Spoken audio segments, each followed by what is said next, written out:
¿Cuántas promesas te han hecho que no se han cumplido? Yo no te prometo un gran sueldo.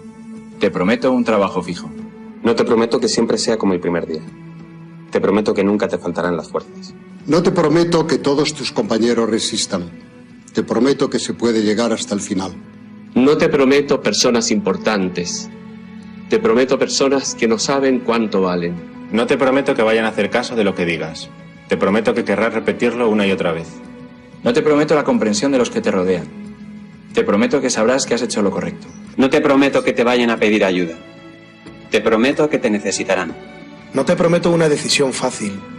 Te prometo que nunca te arrepentirás. No te prometo un trabajo perfecto. Te prometo formar parte de un proyecto inolvidable. No te prometo que siempre vayas a obtener resultados. Te prometo que tu trabajo dará mucho fruto. No te prometo que vayas a tener grandes lujos. Te prometo que tu riqueza será eterna. No te prometo que siempre vayas a poder ser valiente. Te prometo que tu amor será más fuerte que el mío. No te prometo que puedas acabar con el dolor, el sufrimiento y la injusticia. Te prometo que estés donde estés, llevarás esperanza. No te prometo el reconocimiento del mundo. Te prometo una palabra eficaz. No te prometo seguridades humanas. Te prometo la certeza de que has sido elegido. Y te prometo que alimentarás al mundo.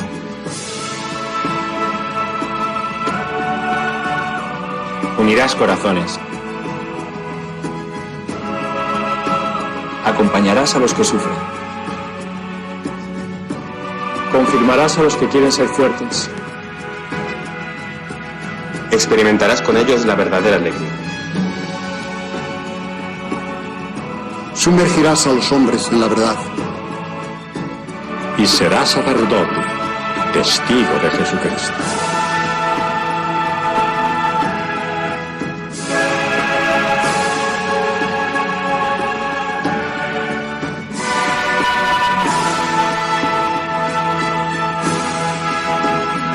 No te prometo una vida de aventuras. Te prometo una vida apasionante.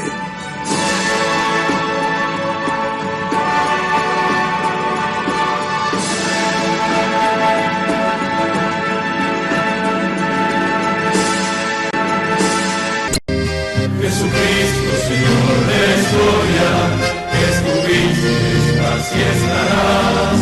Sos presencia, esperanza y memoria.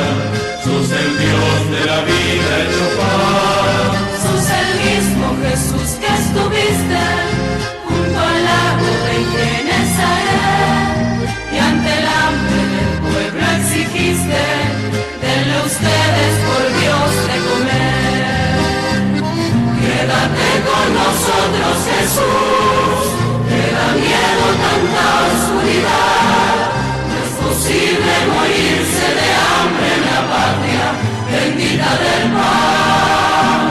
Quédate con nosotros, Señor, que hace falta un nuevo Emaús. La propuesta será compartir como vos y en tu nombre, Jesús. Primitivo ritual de pastores, que fue luego banquete pascual, homenaje de nuestros mayores al Dios vivo de su libertad. Cena santa, signo y profecía, memorial de Jesús servidor, nueva alianza de la Eucaristía, que es misterio de fe y comunión. Quédate con nosotros, Jesús, que da miedo tanta oscuridad. No es posible morirse de hambre en la patria bendita del pan. Quédate con nosotros, Señor, que hace falta un nuevo Emaús. La propuesta será compartir como vos y en tu nombre, Jesús, Jesús. Invitamos a todos los que están en sus casas, a los que están en los hospitales, a los que están en distintos lugares de internación, que no pueden salir por enfermedad, por debilidad, a los que los cuidan, a los presos, a los monjes y a las monjas de clausura, a que espiritualmente peregrinemos para alcanzar el don de esta indulgencia del año santo 2025. En el nombre del Padre, y del Hijo, y del Espíritu Santo. Amén. Pidamos perdón juntos. Señor, ten piedad. Cristo, ten piedad. Señor, ten piedad.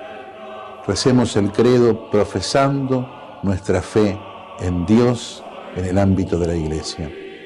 Creo en Dios Padre Todopoderoso, Creador del cielo y de la tierra, y en Jesucristo, su único Hijo, nuestro Señor, que fue concebido por obra y gracia del Espíritu Santo. Nació de Santa María Virgen, padeció bajo el poder de Poncio Pilato, fue crucificado, muerto y sepultado, descendió a los infiernos, al tercer día resucitó de entre los muertos, subió a los cielos y está sentado a la derecha de Dios Padre Todopoderoso. Desde allí vendrá a juzgar a vivos y a muertos. Creo en el Espíritu Santo, la Santa Iglesia Católica, la comunión de los santos, el perdón de los pecados, la resurrección de la carne y la vida eterna. Amén. Delante de Jesús, mirando a Jesús en el sagrario, le pedimos que venga a nosotros. Señor Jesús, no puedo recibirte ahora con la hostia consagrada, pero te pido que vengas espiritualmente a mi corazón. Jesús, quiero permanecer siempre con vos. Recemos por el Papa y por las intenciones que lleva en su corazón. Padre nuestro que estás en el cielo, santificado sea tu nombre. Venga a nosotros tu reino, hágase tu voluntad en la tierra como en el cielo. Danos hoy nuestro pan de cada día. Perdona nuestras ofensas, como también nosotros perdonamos a los que nos ofenden. No nos dejes caer en la tentación y líbranos del mal. Amén. Y a la Virgen le confiamos nuestra vida, la saludamos, le pedimos que nos siga cuidando para vivir siempre en la esperanza. Y que a todos los bendiga Dios, que es Padre, Hijo y Espíritu Santo. Amén. Amén. Cuando uno escucha que el mismísimo principal empleado público le gusta hablar de números y que habla de la economía porque se supone que sabe y da la sensación que mucho no sabe, y cuando se repiten los analistas de números, lo que a continuación vamos a decirle, a nosotros nos molesta porque no son números, son seres humanos. Y son circunstancias tan puntuales que ya que le gusta tanto los números, los vamos a recordar en cifras. Pero repito, no es que nos guste, lo hacemos para que todos tomen conciencia de lo que vamos a contar. Después del golpe contra el último gobierno peronista, aparecieron en el país 814 centros clandestinos de detención. A los desaparecidos hay que sumarle unos 500 bebés que se robaron. Algunos todavía buscan su identidad o no saben ni siquiera que sus padres biológicos están desaparecidos. 500.000 argentinos se exiliaron aproximadamente en el tiempo de la dictadura. De esos 500.000 que se exiliaron, se fueron también varios escritores que habían realizado diversos libros. Se prohibieron en el país durante el golpe liberal 600 libros. Hubo 200 canciones censuradas. Se cayeron las persianas de más de 20.000 fábricas que cerraron. Se multiplicó la pobreza en la Argentina por 8 y la deuda externa por 6. Estamos hablando tristemente de números, pero le estamos hablando al principal empleado público que se la da de economista. 217.000% fue la inflación de Martínez de Hoz y compañía. ¿Por qué decimos esto y por qué damos números? Porque parece que no se termina de entender la atrocidad del golpe de Estado que volteó al último gobierno peronista. Cuando los derechos de los trabajadores estaban a pleno como nunca, donde el 50% pertenecía al salario de lo que se producía en una empresa. Y no estaban conformes algunos y exigían más. Y la verdad es que entre los propios y los golpistas de siempre se fue creando un clima irrespirable. Miren, parte de los guerrilleros o subversivos, como se los llamaba en aquella época, detenidos en las cárceles, festejaron el golpe, porque decían que venía el ejército liberador. La inmadurez de algunos, la traición de varios, el no me importa de otros, hicieron que tengamos que dar esos números que usted escuchó fríamente, como si fuese poca importancia, que en el medio de todo eso están los seres humanos. El desastre que se hizo fue mayúsculo, pero no fueron solo los militares que hicieron el golpe, no. Fue un golpe cívico-militar. Hubo más de 200 afiliados radicales que ocuparon cargos en distintos lugares de las provincias, desde intendente hasta algún gobernador. Pero también hubo los que cantaban la marchita, algunos, que se regeneraron, entre comillas, y se hicieron liberales. Y entonces, cuando uno hace un pase de revista y de recuerdo mental, y cuando la memoria no puede borrar de su rincón del archivo lo que le tocó vivir por edad, entonces uno empieza a darse cuenta que el despertar de la trascendencia, como decíamos ayer, más importante de lo que ocurrió el otro día, el 24, fue el trasvasamiento de una continuidad histórica para el nunca más. Estaban los abuelos, los hijos y los nietos. Muchos hijos ni siquiera recuerdan nada porque eran muy pequeños o no habían nacido, y los nietos no habían nacido ninguno. Sin embargo, ese trasvasamiento se provocó y se produjo. Y entonces, en esa memoria, que se escribe a través de la tradición y que sirve para la referencia histórica, ahora el gobierno del Cachivache anuncia la desclasificación de documentos de la Secretaría de Inteligencia. Miren, esto ya se hizo. Ya se desclasificaron documentos de esa época y también hay que ser honestos, no quedaron las huellas imprescindibles y necesarias. Por supuesto que muchas de esas cosas estaban en los servicios de inteligencia de Marina, de Aeronáutica y de Ejército, no solamente en la CIDE. De forma tal que la desclasificación de documentos que se puedan hacer ahora no tienen mucha importancia y hay que avisarle a Milei que no inventó la pólvora, que los chinos ya lo habían hecho antes que él. Y además, estamos frente a un tiempo y un momento donde habla de desclasificar como si hubiera algún secreto que esté reservado.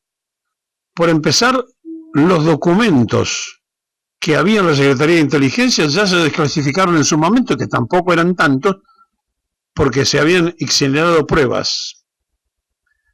Pero nunca se hizo una investigación a fondo en el 601, el Servicio de Inteligencia del Ejército, o en el de Marina, en el SIN, o en la CIA, que es, con ese, el de Aeronáutica, Servicio de Inteligencia Aeronáutica. Y entonces cuando uno escucha que para hacer un poco de barullo periodístico aparece el Cachivache libertario diciendo se van a desclasificar documentos, como si estuviera dando la gran noticia de un partido que ya se jugó, ya terminó y se conoce el resultado, es absurdo, es insólito y es propio de este muchacho que parece que por edad que no vivió aquello, tampoco se lo contaron bien ni tampoco se preocupó por enterarse. La importancia no es lo que se pueda averiguar desclasificando algún documento ahora, que repito ya se hizo, sino la importancia es en tomar lo que nos pasó y hacer ese traslado biológico para que los nietos sepan de qué se trata cuando se habla de la masacre que nos tocó ser contemporáneos y vivirla. Pero todo esto pasó porque a los asesinos de 1955 que bombardearon la Plaza de Mayo, la mitad del pueblo lo recibió como libertarios, con las banderas argentinas, a los criminales y asesinos que mataron al pueblo indefenso. Y entonces, como nunca se ajustició a aquellos golpistas del 55, como nunca se hizo nada de eso, ellos siguieron con su danza de sangre y en el 56 fusilaron. Sí, fusilaron a civiles y militares que habían pretendido poner otra vez a la Argentina en la senda de la democracia. Y nosotros seguimos contando la historia. Y ellos cuando pueden matan. Matan con las teorías económicas, matan de verdad cuando tienen las armas, y entonces se trata de entender que estamos frente a una situación indefinida de las personalidades nuestras. Mientras no sepamos qué queremos y a dónde vamos, es muy difícil, porque para poder hacer esa evaluación hay que saber de dónde venimos. Y se ha escondido la verdad de la historia. No se ha justiciado, ni siquiera se ha juzgado a ninguno de los criminales del bombardeo de la Plaza de Mayo.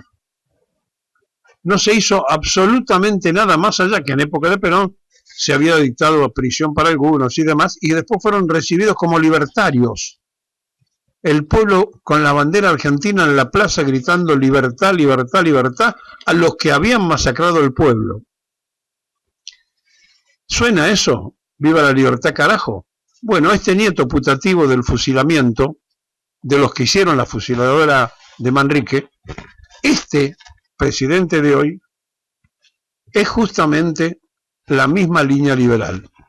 Se declaró el primer presidente liberal, se equivoca, tuvimos varios liberales.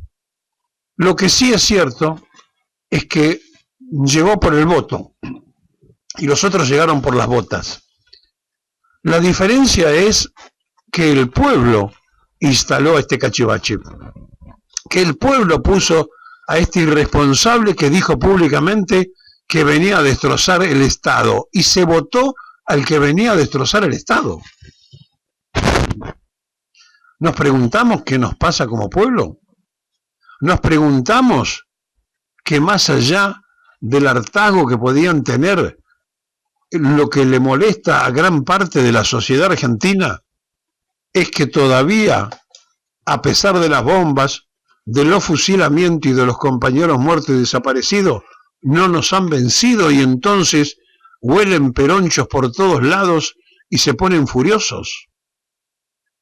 Mire, nos bombardearon, nos fusilaron, nos proscribieron, y ellos saben que no nos han vencido. Y entonces, esta pelea prolongada en los años, medio siglo ya, en el tiempo, en tantas cosas y en tantos que quedaron en el camino, está indicando y está marcando aquella frase que alguna vez determinara el general Perón cuando dijo: los pueblos, cuando agotan su paciencia, suelen hacer tronar el escarmiento. Pasó en el 2001 y corrían los políticos a esconderse en los bares. Y el presidente de entonces, Fernando de la Ruina, terminó lleno de muertos. La verdad es que frente a lo que se puede aproximar en la Argentina, nosotros tenemos que estar muy preparados para un turno de cambio. Pero tenemos que ser conscientes que quien se sienta hoy en el sillón de Rivadavia llegó por los votos y está haciendo todo lo imprescindible para transformar el voto democrático en un poder dictatorial. Prohíbe las expresiones en la calle, arremete contra los jubilados, no quiere saber nada de explicar por qué mandó el oro afuera de la Argentina, Es decir, todo lo que él hace, lo hace como si fuera un dictador. Se está dando el gusto de ser un proyecto de dictador, pero además de ser un timbero que llevó a la Argentina en el mundo al papelón histórico de tener un presidente que se prestó a una estafa a través de la criptomoneda. En esta Argentina donde no hay uno que se haya movido del Parlamento para decir hay que llevarlo al juicio político y hay que mover a todos los diputados para que esto ocurra, donde alguno sí ensayó esto, pero allí quedó dando vuelta, y donde en la sociedad argentina el pueblo ha demostrado no olvidar y estar presente cuando se lo convoca, está faltando una conducción estratégica del movimiento que mayoritariamente no acepta al cachivache. La última encuesta que el propio gobierno mandó a hacer le da un 36% de aceptación. Claro que son encuestadores que trabajan para el gobierno, porque si las hacen en serio, creo que es una exageración que tengan tanto. Milei se está derritiendo y como de costumbre, como hacen todos los liberales en la historia, va a pedir dinero prestado al Fondo Monetario Internacional.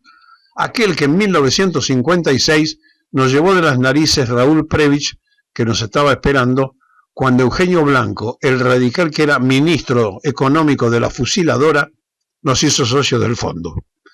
Perón jamás aceptó estar en el Fondo Monetario Internacional. Néstor Kirchner pagó en ese momento los 10.000 millones que se debían y salimos de la deuda del fondo.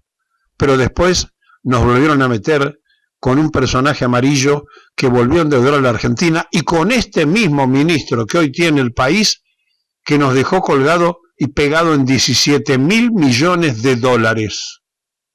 La Argentina de hoy es una Argentina sin memoria. Si no, no se puede aceptar que los que nos metieron en una deuda eterna sean funcionarios de un gobierno. A Milei lo eligieron con los votos, es cierto, pero resulta que ahora no hay forma de sostener la caída que en todas las encuestas está arrojando el gobierno del cachivache. Pero los que rodean a Milei son los que Milei llamaba la casta. Y allí está Franco, Patricia Bullrich, Scioli, no falta ninguno. Están todos en la foto. Por lo tanto, una vez más aparece la chantocracia de la mentira de quien el pueblo hizo presidente de la República. A nuestro querido compañero, economista Horacio Robelli. ¿Cómo le va? Queridos amigos, gracias por la comunicación. Espero que me escuchen bien. Excelente, te escuchamos, Horacio. Bueno, se viene un nuevo acuerdo con el Fondo Monetario Internacional, pero a la vez cuando vemos cómo se está manejando el dólar, vemos que el gobierno sigue interviniendo muy fuerte. De hecho, mirá, yo no sé cuáles son las negociaciones de Manieto con el gobierno, porque sabemos que no hacen nada sin cerrar negocios. Hoy Clarín pone en tapa, el fondo dijo que hay avances, pero sigue la venta de dólares. Es cierto lo que pone Clarín en tapa. ¿Qué está pasando, Horacio? Bueno, el acuerdo con el Fondo Monetario Internacional significa devaluar nuestra moneda. Claro. Esto, por más que... Aparte porque el fondo siempre juega con eso. Habla con el oficialismo y después habla con los factores de poder. Y a los factores de poder le dijo, nosotros le estamos exigiendo. Esto estoy hablando de enero. Nosotros estamos exigiendo a la Argentina que salga del crawling peak, que salga de la imitación de la tablita cambiaria de Martínez Díaz, porque es lo mismo, pican por mes, en ese momento era el 2% la devaluación. En febrero el gobierno devolvió la apuesta y puso el 1%, febrero y marzo el 1% la devaluación del tipo de cambio oficial, hoy está a 1.102 pesos el tipo de cambio oficial. Nosotros les pedimos que vayan a una banda de flotación. Una banda de flotación es un piso y un techo. El piso iba a ser 1.100 pesos. Pero el techo iba a ser 1.200, 1.300, 1.400 pesos, no sabemos. Pero le dijeron que Y por supuesto, se le dijeron los factores de poder y los factores de poder actuaron en consecuencia. Entonces, la compra de dólares no hay que hacer, no los más grandes. Lo que quiero decir es que no son los más grandes. El gobierno el apoyo económico que tiene el gobierno es el capital financiero Manhattan, que lo pusieron a Caputo y a Bausili. Ellos hicieron mucha plata con la bicicleta financiera, la siguen haciendo. Un cálculo rápido y claro. La gran mayoría de los títulos públicos en pesos se ajustan por el IPC, por el índice de precios al consumidor. Si vos tomás, no puedo tomar diciembre, pero si vos tomás hasta el 1 de enero hasta el 28 de febrero, el IPC aumentó 120%. No puedo tomar diciembre porque ellos entraron al 10 de diciembre, devaluaron la inflación por el 25,5%, pero sin tomar diciembre, si no daría 145%. Da 120%. 120%. Y el aumento del contado con líquido hasta febrero fue de menos de un 30%. O sea que ellos ganaron en dólares un 90%. Un 90% ganaron en dólares. Un 90% en dólares. Ellos no lo ganan ni la droga. No sé, pero infiero que no. El doble de lo que pusieron lo ganaron. Entonces hoy tenés un aumento de una deuda de 100.000 millones de dólares. Ellos han aumentado la deuda en el periodo que estamos analizando, desde el 1 de enero del 2024 al 28 de febrero del 2025, en 100.000 millones de dólares. Como para tomar una referencia, cuando Cristina termina el gobierno en 2015, teníamos menos de 100.000 millones de dólares, teníamos creo que 95.000 de deuda con el extranjero. Bueno, ahora estamos por encima de los 400.000. Ahora estamos 471.000. La deuda bruta es 471.000. Y como dijiste vos, en la época de Cristina Fernández de Kirchner, el 60% de la deuda era con intersector público. Era con el Banco Nación, con el Fondo de Garantía de Sustentabilidad ANSES, con los fondos fiduciarios. Acá no. Acá casi toda la deuda está en poder privada, en manos privadas, y la deuda es 471.000. Este gobierno está fundido, nos fundió. Nos endeudó, nos fundió en forma acelerada. Por supuesto, el capital financiero hizo mucha plata y Caputo y Bausili se van a ir. Caputo y Bausili se van porque no van a poder soportar. Ellos vinieron al negocio. Lo que pasa es que quiere $2 porque es para cobrar la comisión. Caputo y Bausili para cobrar la comisión tienen que terminar la otra punta, que compren los dólares. Cuando compran los dólares, ahí le pagan la comisión a ellos. Este es el trabajo que hacen. Bueno, y por supuesto los grandes fondos que están detrás, BlackRock, Fidelity, Pinco, Franklin Templeton, ganaron fortuna. Bueno, esto lo mantienen, pero así como lo mantienen, el negocio es el negocio. Una vez que perdieron el negocio, Milei cae en desgracia, le van a soltar la mano. Y ahí aparecen los grupos locales, que son socios menores de ellos. Y lo que puedo decir de Clarín es cierto. Clarín se endeuda con estos mismos grupos, le pide a BlackRock, a Vanguard, a Fidelity. ¿Quién le va a prestar más de 1.200 millones de dólares para que compre Telefónica Argentina? En donde BlackRock y Vanguard tienen participación minoritaria, como hacen ellos ponen el vuelo a servir, tienen 3, 4, 5%, 2% del capital, pero aparte les financian a Telefónica Argentina. Telefónica Argentina deja de hacer negocio en Argentina, Movistar deja de hacer negocio en Argentina y se lo compra el Clarín, para pelear con Claro, porque ahí quedarían solamente Claro de Slim y el grupo Telecom que es Clarín. Bueno, ahí está, y David Martínez de Fintech, son los que estamos, David Martínez de Fintech y Manieto por un lado, y Slim y el capital mexicano y norteamericano por el otro. Ese sería el enfrentamiento que quedaría, pero Clarín no tiene la plata. Clarín necesita endeudarse. Ellos también hacen malos cálculos, porque ellos se endeudaron justo ahora que esto van a devaluar. Y Clarín recauda en pesos, porque a vos, a mí, a todos los que tienen personal o yo tengo personal en teléfono, o sea, o cualquiera otra empresa de Clarín, a los tontos que compran el diario, peor, pero te cobran en pesos.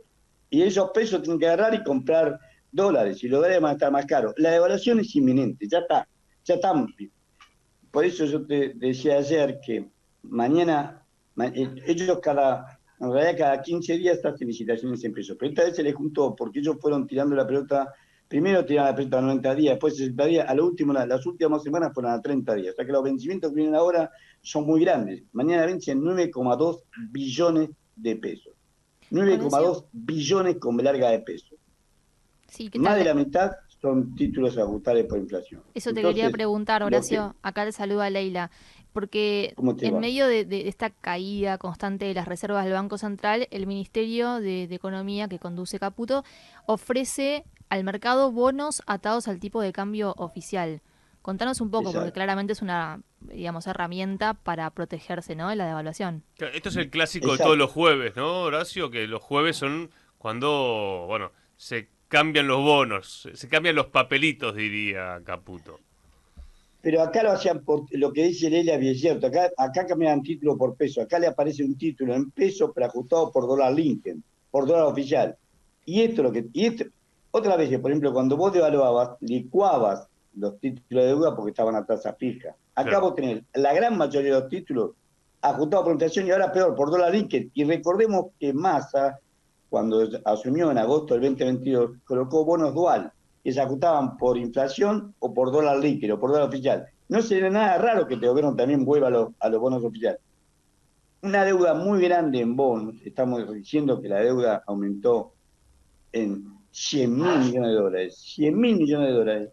Esos 100.000 millones de dólares hacen que vos tengas acá un gravísimo problema financiero. No lo podés pagar. No podés pagarlo siendo ajustado por inflación o por dólar, que es casi lo mismo. Hay un problema de fase. Primero se evalúa y después, por ejemplo, ellos devaluaron, apenas llegaron un 100%, en 4 meses los precios, el índice de precios del consumidor reflejó ese 100%, 25,5% en diciembre, 20 de enero, tarda un poco más, pero le estás dando a gusto de los acreedores, lo estás protegiendo a los acreedores.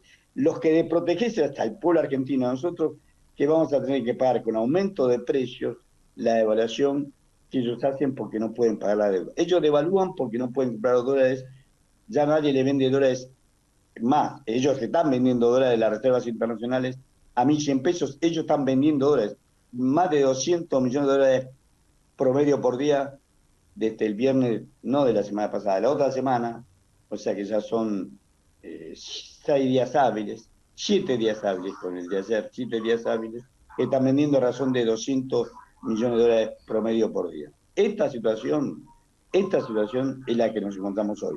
Es la antesala de una devaluación que va a ser una devaluación importante, porque vos una vez que levantás la tapa de la cacerola, la presión tan fuerte que nadie va a confiar en este gobierno. Es decir, que vos afirmás, Horacio, que no llegan a las elecciones. No, se van ante Caputo y Bausili. Se van Caputo y Bausili. Milei, que es un incapaz, un bobalicón. Lo menos que puedo decir es un bobalicón. Se deja tapar por pibes de sub 30 años. Un tonto, un tipo que tiene sus facultades mentales alteradas, que es evidente. Le van a pedir la renuncia, le van a hacer. Esa es la jugada de los grupos locales. El grupo local es un socio menor de los grupos extranjeros, pero juegan de local. Como juegan de local, ellos tienen a quien jugar. Villarruel es una alternativa. Recordemos que el Consejo Empresario Argentino, que es el antecedente a EA, el Consejo Empresario Argentino lo estaba presidido por José Alfredo Martínez Dios cuando fue el golpe militar y se reunían en la casona de los Blaquier, en la calle Ascuénaga y Peña, en la ciudad de Buenos Aires. Ahí estaba Álvaro Arguindegui, que era el jefe de la policía de Isabel Martínez de Perón y después pasó a ser el ministro de Interior. ¿Qué tema, Horacio? Más allá de la referencia histórica, porque claro, cuando uno ve la tapa de Clarín y ve la línea editorial, decís, bueno, estos están jugando a una oposición, han cambiado, ¿no? Pero ellos también pierden. Ellos tienen que cuidar, ellos quieren que se vaya Milei, pero no quieren que se vaya de forma catastrófica porque si no ellos quiebran. O sea, Clarín hizo una jugada muy fuerte. A comprar Telefónica es mucha plata, son más de 1.000 millones, 1.200 millones de dólares. ¿Te das cuenta que para una empresa privada 1.200 millones de dólares es una barbaridad? Entonces ellos no tienen esa plata y le van a deber, no es que me deben a mí, a mí me pueden hacer corralito, pero no es que le deben al tonto de acá, le van a deber a esos grandes fondos. Y estos grandes fondos te pasan por un camión por encima, y literalmente.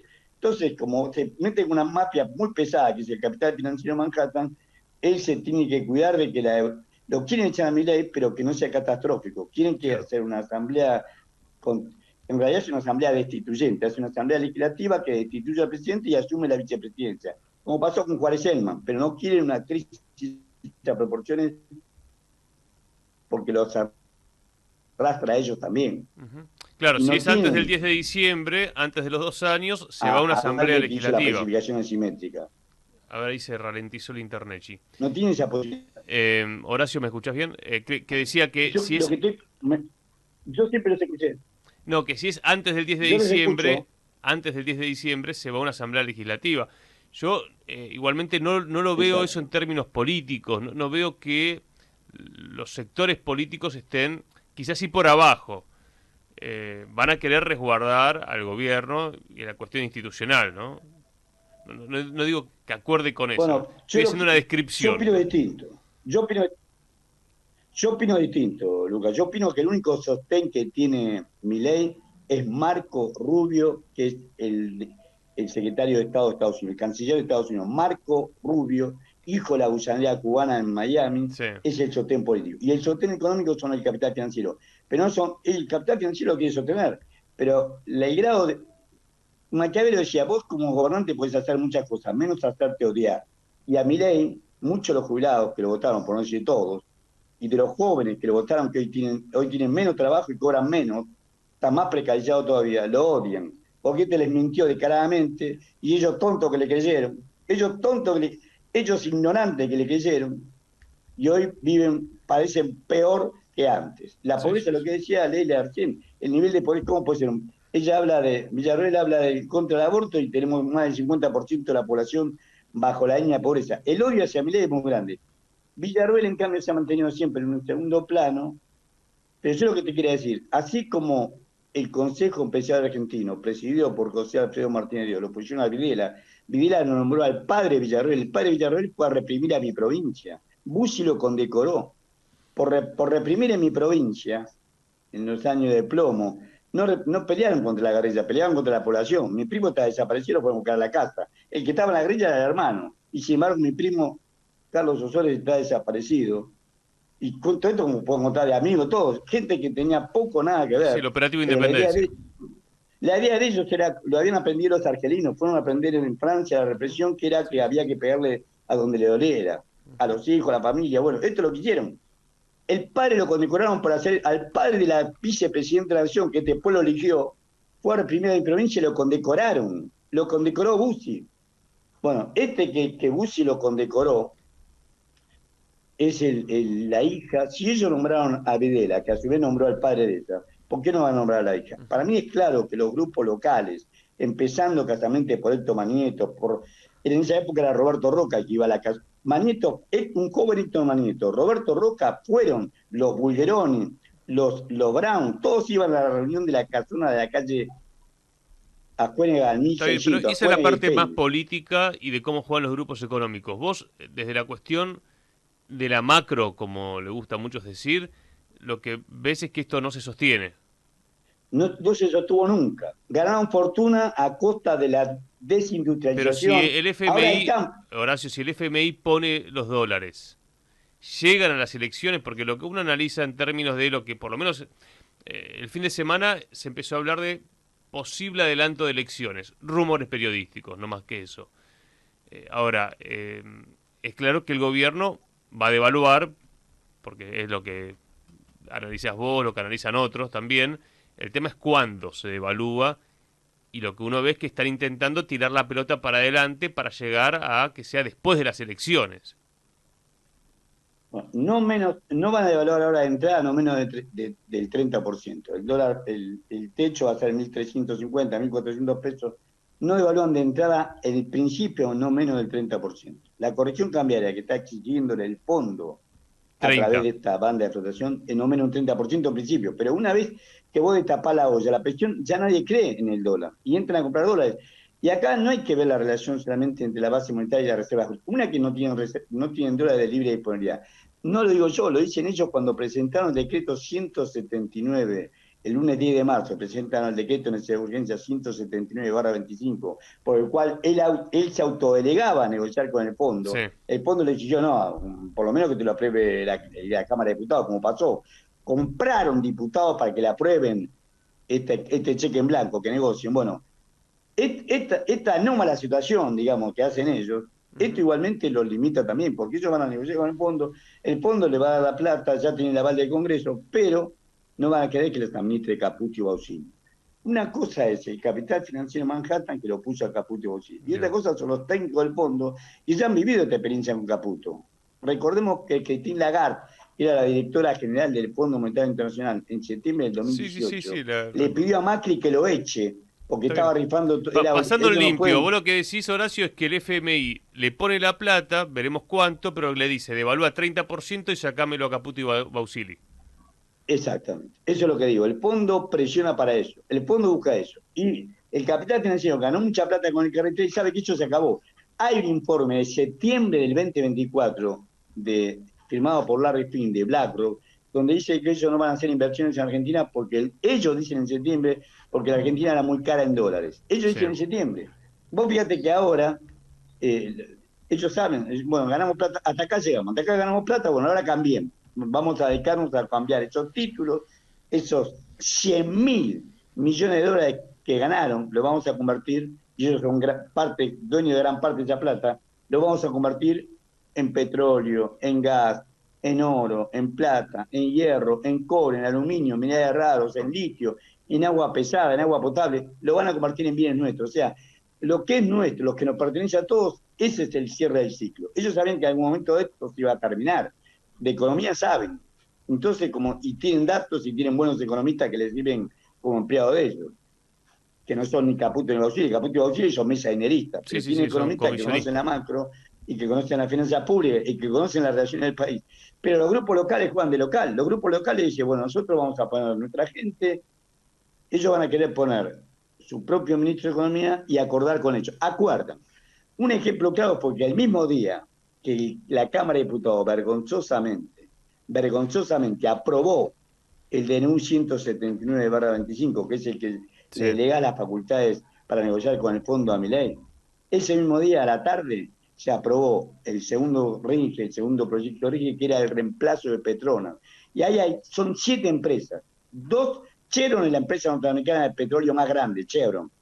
Y Shell es una de las empresas más grandes del mundo. Chevron y Shell son las que reemplazan a Petronas en traer el gas y el petróleo de Vaca Muerta 347 kilómetros hasta hacer el puerto en Punta Colorada, al sur de la provincia de Río Negro, sobre el Océano Atlántico. Un puerto de agua profunda para sacar el petróleo y el gas por ahí. Bueno, en barco. Esto que van a hacer ellos, se acompañan por cinco empresas. Una YPF, que es la que le da el blanqueo, digamos, YPF, cuyo presidente es Horacio Marín, que antes de ser presidente era el gerente general de Tecpetrol de Techín. Después está Pampa Energía, de Marcelo Migle. Está Vista Oil Gas, que es Galuccio, pero en realidad es un pool petrolero, porque el 80% de Vista Oil Gas se financia en Manhattan. En Manhattan, ahí tenés el huevo de la serpiente. Lo tenés a Plus Petrol, que es una empresa de Edith Rodríguez Rey y sus hijos, que compraron ExxonMobil, lo tenés a Plus Petrol. Y la tenés a Panamerican Energy de los Bulgeroni, estos mismos que tuvieron, estos jovencitos que tuvieron eran jóvenes, tienen 80 años, pero que eran jóvenes cuando tuvieron la casona, la calle Ascuena, conspirando por el golpe militar. O sea, vos tenés una playa una conjunción entre el capital extranjero y el capital local. Ahí se van a dividir. Hoy por hoy marcaba el rumbo del capital extranjero. Ahora, en la apropiación de los que nos pertenece a nosotros, no a ellos, nos pertenece a todos. Bien. Porque el petróleo, el gas, todos los recursos naturales nos pertenecen a todos, se lo van a apropiar ellos asociados al capital extranjero. Excelente, excelente. Gracias, Horacio. Muchísimas gracias a ustedes por la comunicación. Gracias a ustedes por la comunicación. Dicen que Javier Milei es mejor que Nicolás Maduro. Veamos los resultados.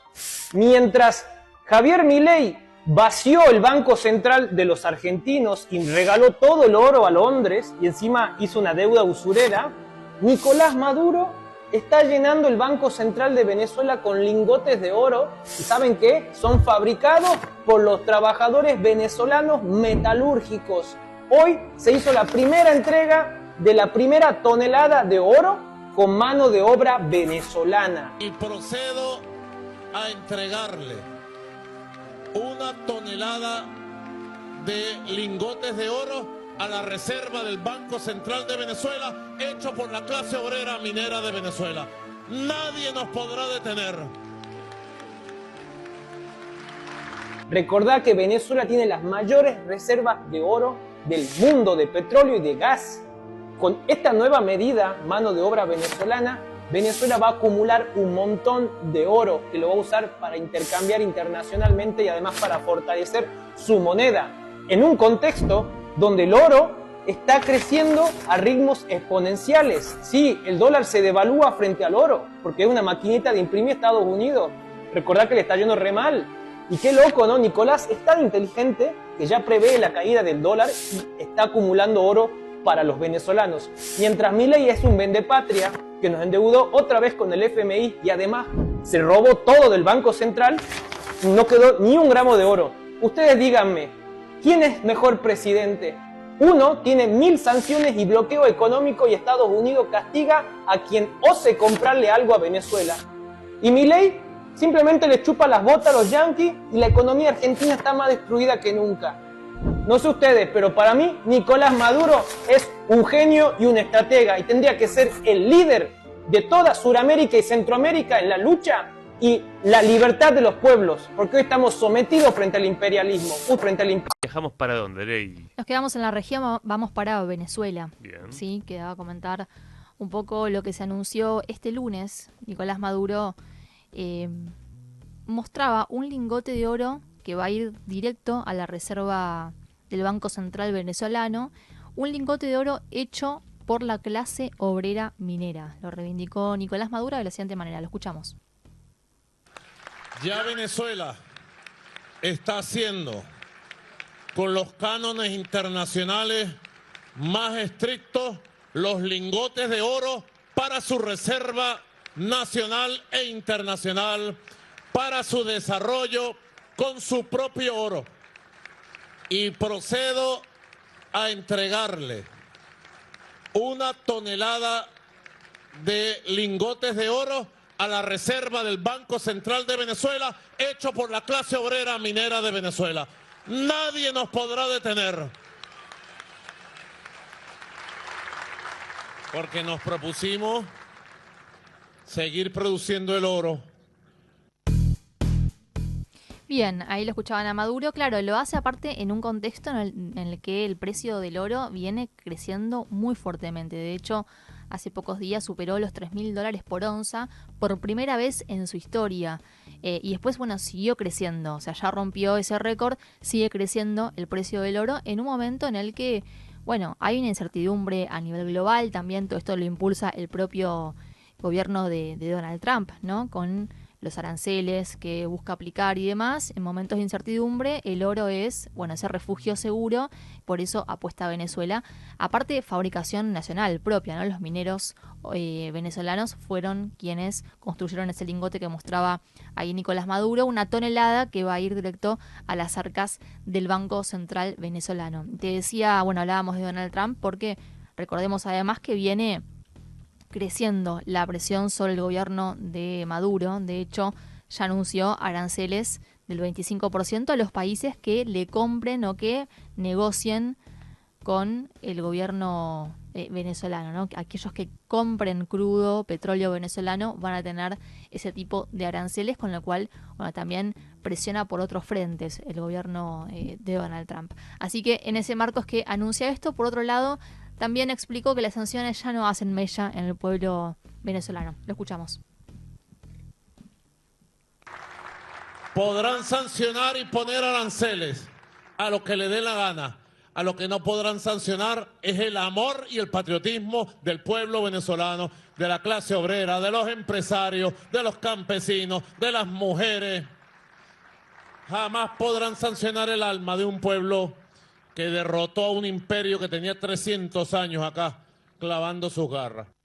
Ahí lo escuchaban entonces a Maduro, como siempre en esa posición de estamos ya acostumbrados a las sanciones. Ahora aparte se suman los aranceles no solamente contra todos los países, porque de hecho en el caso de acero y aluminio es contra todos los países del mundo, sino también después en la relación bilateral va viendo y midiendo Donald Trump cómo aplica los aranceles, pero las sanciones además que no se levantan contra Venezuela, que continúan, y en medio de esa presión económica extranjera, exterior, que aplica sobre Venezuela hace mucho tiempo, bueno, de todas maneras se pueden dar la libertad de dar este tipo de anuncios, ¿no? No cualquier país del mundo puede producir su propio oro como lo hace Venezuela, ¿no? Por lo general es un resguardo, se compra el oro, en este caso está la materia prima, pero aparte también la mano de obra venezolana. Como decíamos en Esquel, IRSA se está quedando con la producción de oro, la Barrick Gold mantienen el poder sobre la producción de oro en la Argentina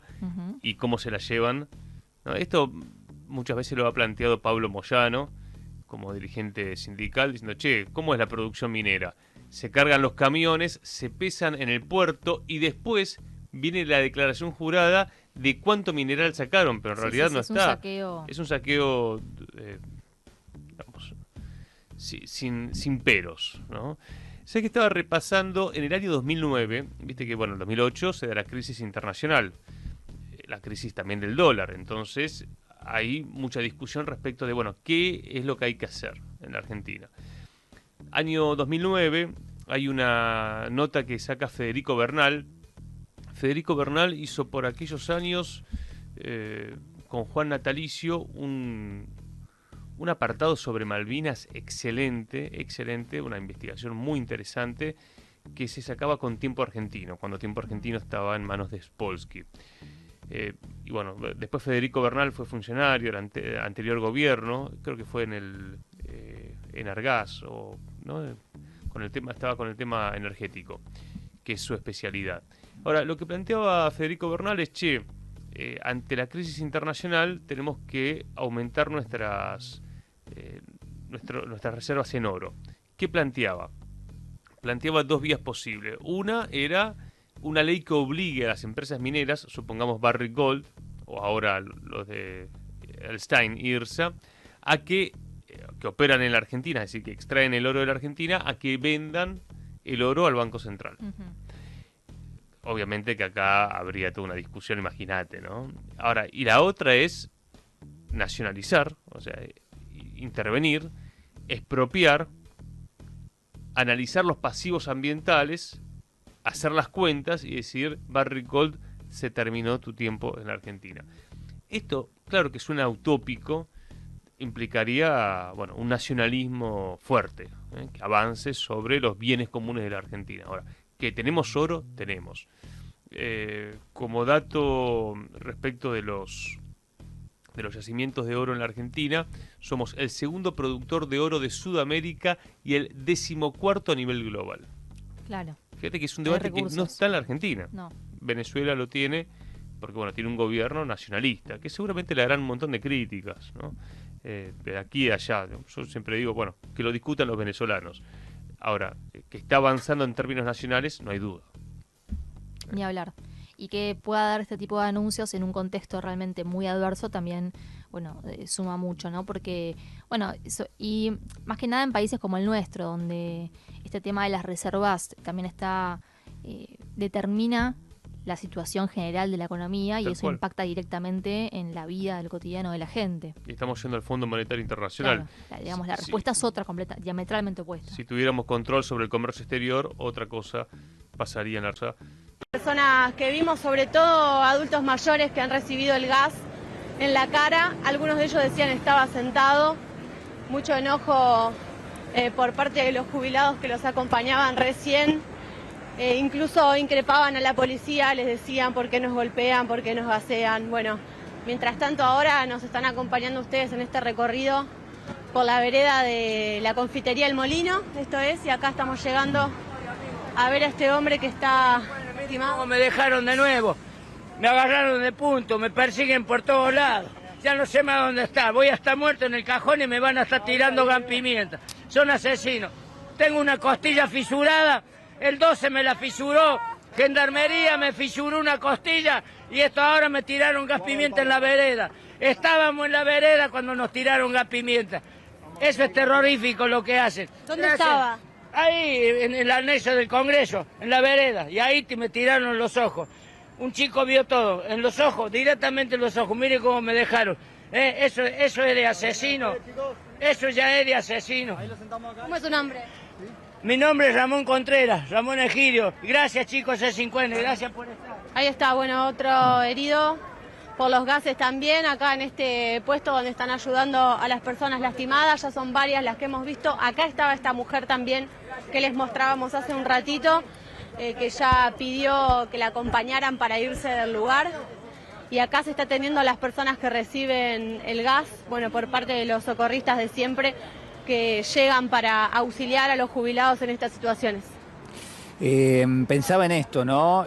Todo esto que estamos viendo y lamentablemente, digo, metiéndonos de lleno en lo que es una injusticia total, dialoga en términos simbólicos con lo sucedido el 12 de marzo. Es decir, estamos, uno podría pensar, tratando de asimilar que el gobierno nacional una y otra vez decide reprimir una protesta y que incluso la masiva protesta que hubo el 12 de marzo recibió por parte del gobierno, bueno, realmente una represión brutal, vergonzante, una represión que se cobró a algún funcionario, pero cuyo principal artífice todavía no ha renunciado, como es la ministra de Seguridad, Patricia Bullrich.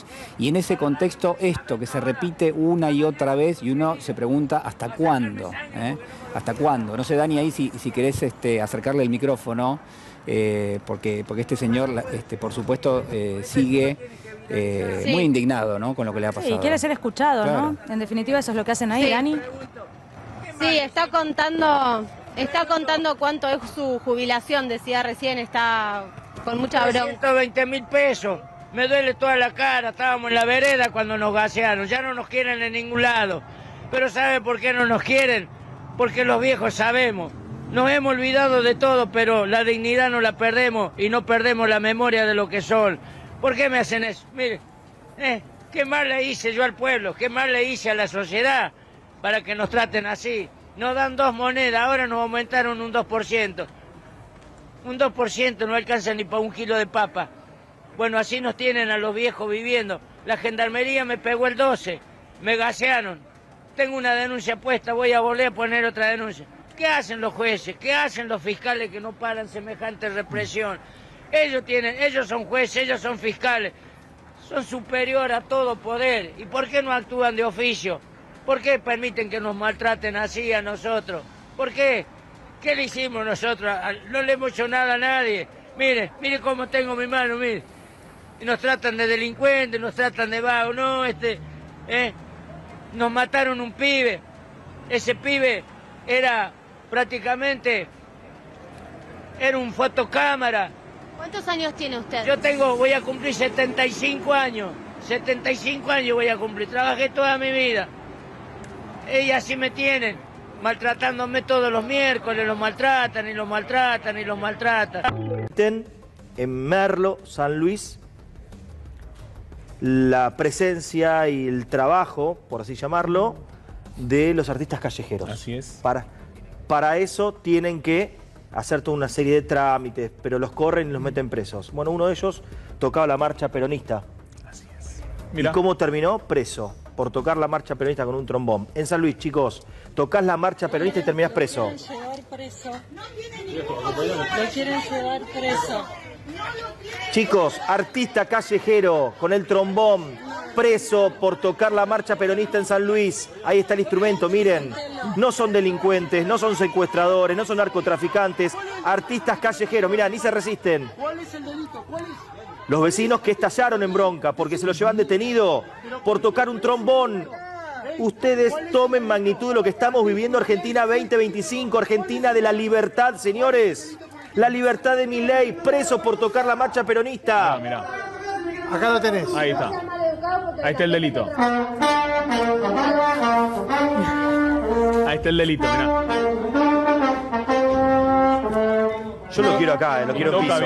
Y toca bien. Ahora le pifio, Por lo menos no pifia. No, si tocara mal todavía, pero toca bien. Acá se le complica un poco. No, pero en la transición. Y los peronistas cantamos toda la marcha, no la saben. Acá viene, escuchá. Acá hizo la transición, tiene un problema. Ahí va. No importa. Ahí pasó Moreno y puteó a Axel. Bueno, a ver. Bueno, miren esta imagen. Pero es una locura. Y ahí se lo llevaron detenido. Miren esta imagen. Este joven fue detenido por orden del intendente del municipio, ¿Quién es el intendente? Leonardo Rodríguez. Leo Rodríguez. Integrante de una Pero pará, fuerza política aliada. ¿Cómo que el intendente ordena una detención, Mauro? Porque Pará. esto es en un edificio municipal. Claro. Exactamente. Porque él es artista callejero, le prohibieron de hacer arte en la calle y fue a la municipalidad a quejarse. Según dijo, porque se encontraba poniendo en peligro un arma mortal es el municipales. trombón, claro, es un Ahí arma está. mortal. Y sí, te lo da en la cabeza. Leo ¿sabes Rodríguez, qué? ponete a laburar, Leo Rodríguez, dale. Conseguiste un empleo honesto. Sí. Leo Rodríguez, Actitud dejate agresiva, joder. generando un clima de tensión y mirá qué afectando agresivo. el normal desarrollo ¡Qué de la miedo! Agresivo. tocaba la marcha peronista. Bueno, un día después le contamos. No tire Godoy, que está ahí en Merlo, sale de la historia de Facundo Pastor, ¿saben, no? No. De una represión, de un cuetazo. Está No tire Godoy en Villa de Merlo. Vaya a laburar, intendente, que tiene una ciudad hermosa. Ocúpese de cosas importantes. Libera a este artista y dejen que se expresen. Si hay algo que hace lindo a las ciudades turísticas, es que haya artistas callejeros por todos lados. Callejeros por todos lados. Una exclusiva de último momento que va a repercutir en todas las redacciones a partir de este momento. Investigan el patrimonio del presidente Javier Milei en el marco de la causa Libra, no solo del presidente, sino también de Karina Elizabeth Milei. Estamos hablando de la hermana del presidente de la Nación y secretaria general de la presidencia. Hemos accedido a un documento que muestra que el fiscal Eduardo Tayano solicitó al titular de la Secretaría para la Investigación Financiera y el Recupero de Activos Ilícitos su asistencia para elaborar una propuesta de medidas a efectos de reunir información necesaria para realizar un análisis sobre la evolución patrimonial de Javier Gerardo Milei, Karina Elizabeth Milei, Mauricio Gaspar Novelli, Manuel Terrones Godoy y Sergio Daniel Morales desde el año 2023 hasta el presente. Esta es una decisión que toma el fiscal, que tiene delegada la investigación y pide la medida de prueba. Hay que contar y saber que hay quienes creen que efectivamente el dinero de Libra o una parte de ese dinero iba a ir a parar a la Casa Rosada o a algunos de sus principales integrantes para eventualmente, por ejemplo, la campaña electoral. Seguramente esa información haya llegado a oídos de los investigadores, que lo que hace es pedir asistencia para la evaluación patrimonial del presidente Milei, de su hermana Karina y de los tres principales imputados en la causa del caso Libra. Estamos hablando de Novelli, Terrones Godoy y de Sergio Daniel Morales. Ahí lo interesante, si podemos volver a poner, Nico, dice la carátula, reiterar, ¿no? Y recordar. Claro. Milei, Javier Gerardo y otros sobre averiguación de delito que tramita delegada en esta fiscalía, y lo que acaba de comentar Ariel. Por otra parte, habré de solicitarle su asistencia para elaborar una propuesta de medida a efecto de reunir la información necesaria para realizar un análisis sobre la evolución patrimonial del presidente, de Karina Milei, de Novelli. Bueno, es decir, empiezan a investigar el patrimonio del presidente Javier Milei y de su hermana Karina, porque tienen sospechas de que parte de la estafa puede o podría haber ido a ese patrimonio. Pueblo que escucha, únete a la lucha. Pueblo que escucha, únete a la lucha. Pueblo que escucha, únete a la lucha. Pueblo que escucha, únete a la lucha. Pueblo que escucha, únete a la lucha. Pueblo que escucha, únete a la lucha. Pueblo que escucha, únete a la lucha. Pueblo unido, nunca vencido. Pueblo unido, nunca vencido. Y luche, luche, luche, no deje de luchar. Y luche, luche, luche, no deje de luchar. Por un canto de obrero, obrero y popular. Y luche, luche, luche, no deje de luchar.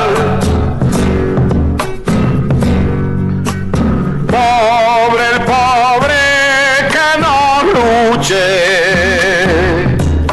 siempre callado nomás.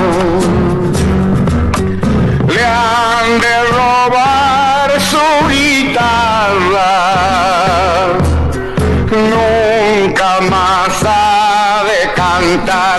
Y luche, luche, luche, no deje de luchar.